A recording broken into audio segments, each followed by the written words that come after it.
What is up? We are back. Episode 4, Existential Assistance. Back in the building. Dude, back in the building. Once again. Throwing in just an episode here, kind of out of nowhere, impromptu. What's been going on with you, man? You know me, man. Same old, Intergalactic thinking. Yeah. Always in the clouds, Yeah, but what are you thinking about? I've been thinking about a lot of stuff. I've been thinking about, time traveling, loopholes maybe on this earth that, we could jump in and go to one spot, you know what I mean? If you think about that stuff, alright, I can get into those type of topics. Yeah. But they have to have some kind of logic with them. You have to connect them, for me, to mathematics, physics, science.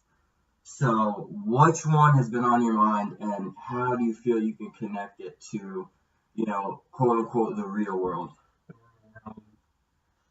That's probably, I think, sort of just like the mathematics in this universe, like how everything is so calculated, so in the discipline of whoever created this, if there was a creator, it is extremely calculated, right? Some things you can't explain, but some things it's down to like an exact calculation, like angles, or like why is a 90-degree angle so strong, or this is like building blocks of life, like way back, like our first foundations on earth were built with these angles, you know what I mean? So it's a sign of like strength. But where did this come from? Like, it's a strength in math, but it came from something else, right? Because it exists like almost before mankind, Well, there's no denying, the geology and shapes and angles and mathematics that just fall into like everyday objects in life.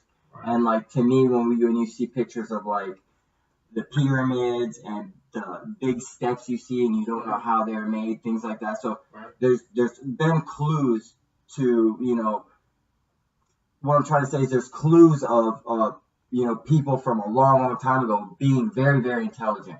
Right. Able to do mathematical equations, able right. to construct these structures that must have taken engineering and mathematics. But so that I never would deny. But how do we tie that into supernatural?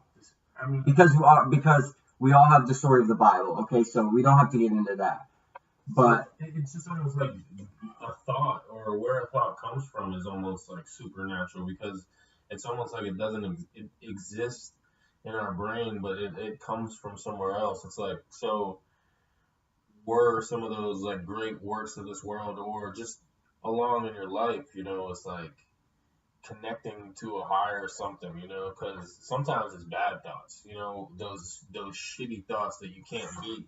For me, we were talking about that all this whole time. Thursday thoughts, you know what I mean? That's been on my mind with that since then, you know what I mean? We're talking about those days when it's just stuff is going wrong and your thoughts are literally eating you up from the inside, and where did they come from? But then you have other days and it's like you're a prophet or you're ahead of your time, you know what I mean? You're depressive, like, I know the feelings of that. So it's super strange. So it's like thoughts in themselves are like metaphysical, because they don't exist all the time, you know what I mean? And then they just pop into your head. But it also has to do with like chemicals, and you know what I mean? Because sometimes, like, if your chemicals are off, these thoughts are going to be more present, you know what I mean? So if you get the good chemicals, you know what I mean, you're going to get happy thoughts and good thoughts. Well, yeah, there's chemicals in our brains that, regulate our emotions and help regulate things like that. For me, that's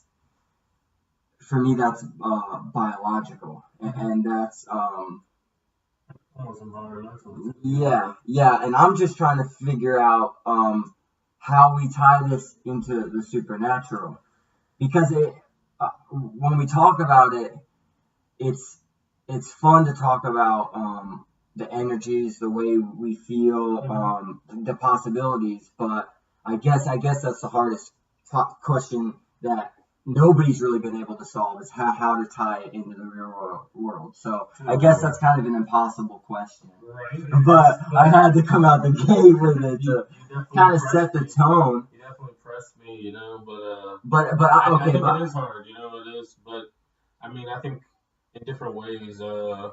But the big thing for me lately has just been discipline. You know, if we can master discipline, it's like you don't even have to work hard. You know what I mean? If you're disciplined in your approach and you're calculated in your approach, the hard work is not even always necessary. You know what I mean? Because those people, that discipline, the discipline is so essential in every aspect of life, and it's like you can translate it to everything. You know what I mean? You can take discipline in this, you can in any aspect of life you can apply discipline to. Like I'm more disciplined brushing my teeth because I am going at around each single individual one in each side of that tooth. You know what I mean? Or I'm not eating trash anymore. I'm not eating no processed foods because I'm that disciplined in my approach that I will not put anything that doesn't provide nourishment for my body. You know what I mean? That is discipline because we have a brainwash in this Western society that we got to eat 3 times a day, or you know, every 4 or 5 hours you're ready for a meal, and you see everybody, you know, they're hungry. We all get hungry, but what are you hungry for? You know what I mean? Are you hungry for real nourishment? Because if you don't get that digestive tract to even accept the nourishment, it's like your body's just extremely confused. Well, I gotta stop you right there because you brought up a really important thing that I think is important to kind of what I like to talk about, which is the discipline. Mm-hmm. And so I want to stop you on that because we talk about emotions a lot, and we talk about how we need to be more in control of our emotions and in control of our happiness, and discipline plays a huge part of that. Yes. Now, how do you approach discipline?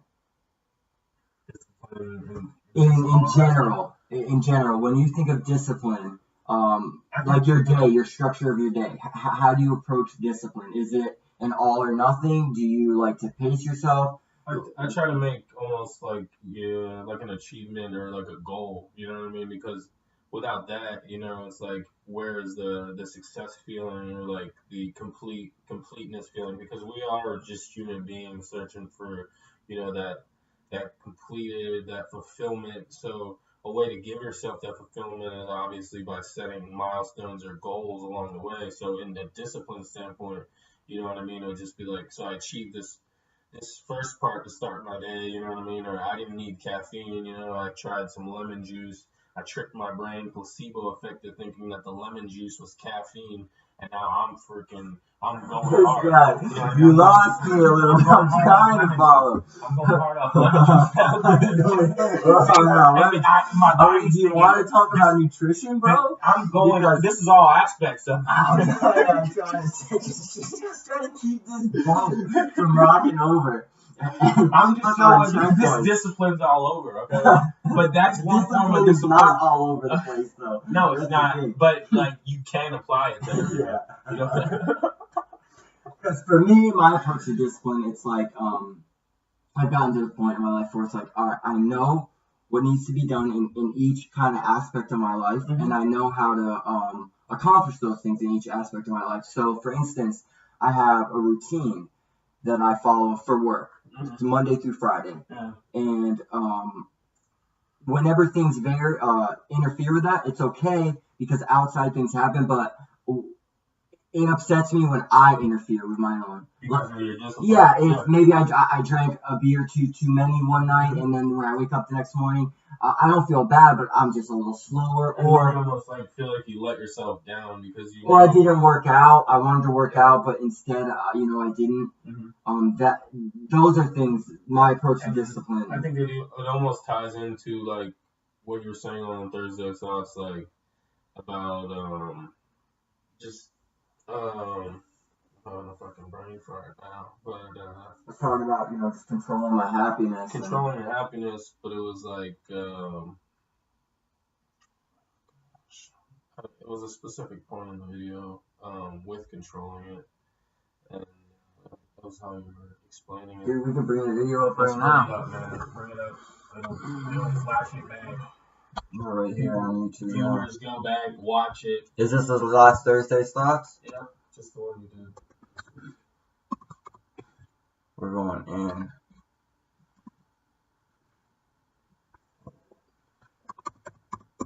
Towards the end. This one right here. Oh, this right here. This is his thoughts.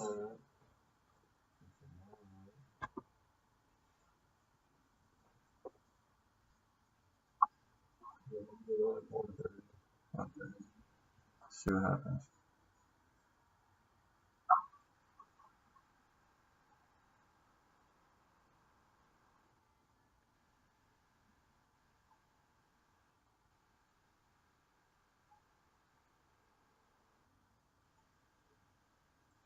That's it. Got really low. Yeah, man.